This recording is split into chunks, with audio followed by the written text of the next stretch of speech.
Dahil nga Burr months na, attorney, malapit na ang Christmas, nauuso na naman yung mga gift check. Yes. 'Di ba? So, Yes. ano ba yung dapat naming malaman tungkol dito sa gift check? Kasi natatandaan ko, there was a time na titingnan mo na kailangan mo consume yung gift check within a year. Yes. Maganda yung tanong mo, Maricel, no? In fact, usong-usong nireregalo ho ngayon sometimes is gift check. Yeah, kasi mas practical mas siya. Practical. Tsaka, hindi man kayo nagbibigay ng pera, parang gano'n na din, pero hindi pera yung binibigay ninyo, no? Kadalasan, gift check sa isang tindahan, sa isang establishmento.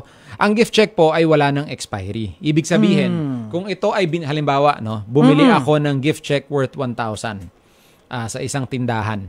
Ito pong gift check na to ay hindi na pwede mag-expire. Pinagbabawal ho ng batas yun. Bakit? Several years ago, no, naisip ng ating mga mababatas na, at magaling na, tama yung kanilang naisip na, bakit nga ba nag-expire? Pera nga hindi nag-expire. Yes. Samantalang pag ginawa mong gift check, ba't nag-expire? Bakit ganon? Ba't nagkaroon ng expiry? So, on that note, sinabi, nagkaroon ng regulasyon ng batas na hindi na pwedeng mag-expire ang gift check. Pero lilinawin ko lang, Maricel, no? Pag sinabi natin gift check, eto ho yun talagang binili ninyo kapalit ng pera ninyo at bibinigay sa inyong stub, gift check, voucher na para magamit. Iba ho ito sa rewards. Okay. Iba yun, no? Halimbawa, Maricel, bumibili kayo sa isang tindahan. Meron silang points. Yes. Parang, pag loyal customer ka, ganyan, nagkakaroon ka. Tuwing bumibili ka, may points ka. Pwede ba lagyan ng expiry yun? Yes. Kasi hindi nyo naman binibili yung points eh.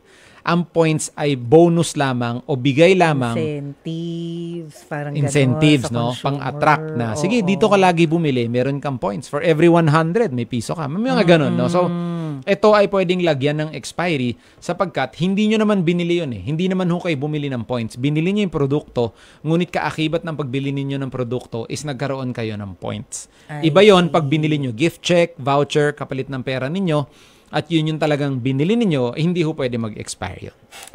So malinaw. Gift checks, walang expiration, pero rewards, pwedeng ma-expire. Pwedeng mag-expire. Kasi bonus lang yun. Bonus lang yun. Depende na sa nagbibigay ng rewards. May mga rewards din naman na mabilis mag-expire. May mga rewards din naman na ang tagal-tagal bago mag-expire. So, depende na ho yan.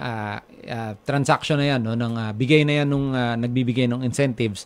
Pero pag binili ninyo yung gift check, 1,000 gift check, hindi ho pwede mag-expire yun. Kasi as good as cash yung gift check na yun. So, wag natin kakalimutan yung mga rewards points natin.